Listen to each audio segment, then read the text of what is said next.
My jsme 3 králové a jdeme k vám. Otevřete nám prosím dveře a potřebním svá srdce i štědré dlaně. Společně s 3 královou sbírkou pomůžete mnoha lidem v nouzi. A květy dobrých skutků rozkvetou po celé zemi. Pomoci můžete také odesláním DMS. 3 mudrci,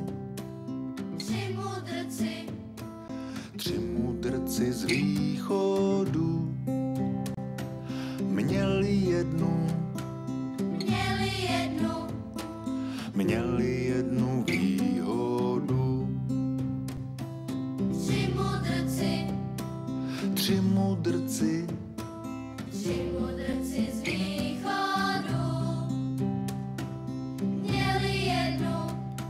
měli jednu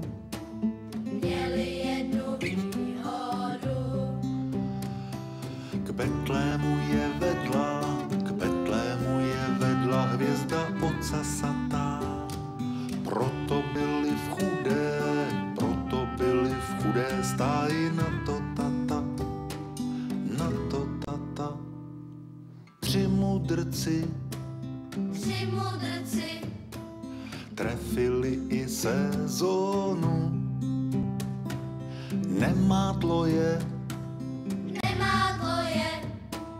moře různých neonů. 3 mudrci Trefili i sezónu, nemátlo je moře různých neonů.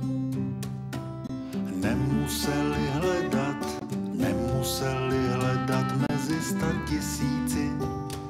světýlek a světel svoji vlasatici. 3 mudrci navzdory té výhodě mohli dále mudrovat na východě.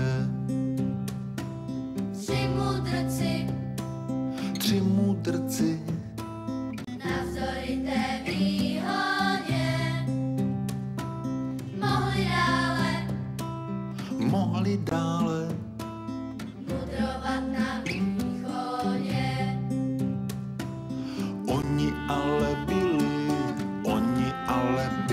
tenkrát jako malí. Do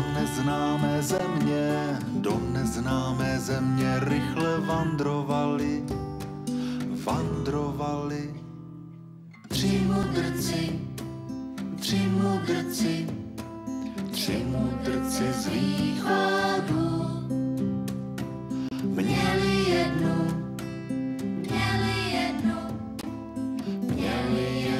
výhodu.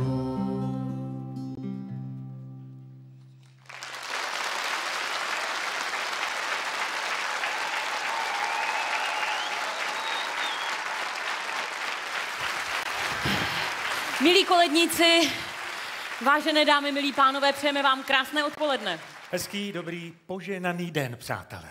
Buďte pozdraveni vy všichni tady v Městském divadle v Brně. Buďte pozdraveni i vy u televizních obrazovek. Buďte zkrátka pozdraveni vy všichni, kdo jste se rozhodli jakýmkoliv způsobem zúčastnit se tohoto dnešního koncertu a podpořit tak charitativní 3 královou sbírku. 3 králová sbírka, organizovaná Charitou Česká republika, pomáhá všem těm, kteří se ocitli v těžké životní situaci.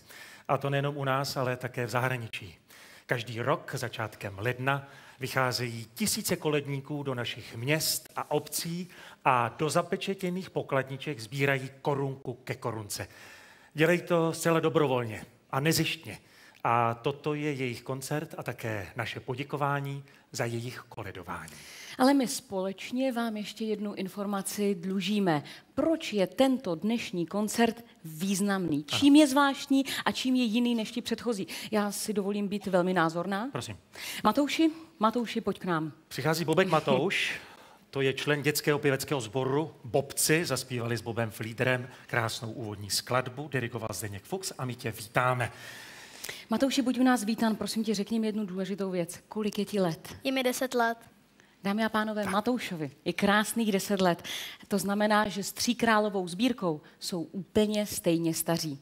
Pokud bychom se dívali na Tříkrálovou sbírku jako na Matouše, tak musíme říct, že Tříkrálová sbírka je zjevně velmi milá, je přímo v rozpuku, je inteligentní a já bych jí rozhodně věřila. Matouši, všechno nejlepší k tvým 10 letům a všechno nejlepší k 10 letům výročí Tříkrálové sbírky. Matouši, my tady dnes budeme vyprávět o samých darech. Pořád si budeme něco darovat. Co ty si dostal k Vánocům? Knížku. A nic jiného? Jo, ještě nějaký věci. Věci Hračky. třeba, nějaké třeba hračky. Hračky. No a kdyby jsme dali všechny dárky, které ti dali za tvůj 10letý život, maminka, tatínek, Ježíšek, tak byla by to asi velká hromada. Asi ano. Překládám, byla by to velká hromada. Vraťme se ale k naší Tříkrálové jubilejní sbírce. Za těch 9 let, přátelé, se dalo hodně korunek dohromady, dokonce rovných 464 miliony. A to je, myslím, hezký dárek.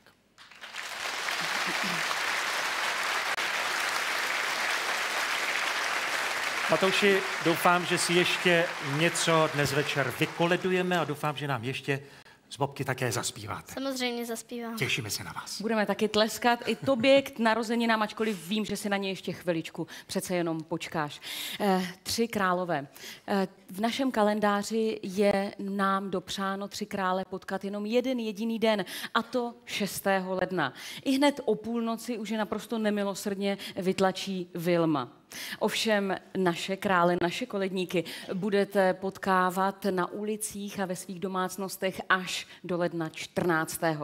Pokud ovšem se z nějakého důvodu koledníci vyhnou zrovna vašemu příbytku, tak i vy se můžete stát dárci, a to třeba právě teď hned v tuto chvíli. Stačí jenom vzít mobilní telefon a poslat SMS-ku ve tvaru DMS, mezera, koleda na číslo 87 777. Jenom vám prozradím, že tato SMS-ka má cenu 30 korun, a to pro všechny operátory, a charita z této částky dostane 27 korun vašich. Za světlem dobrých skutků, tak se totiž jmenuje dnešní koncert, se teď společně s námi se všemi vydá další host, vlastně kolednice. Zaspívat nám přišla Monika Bagárová.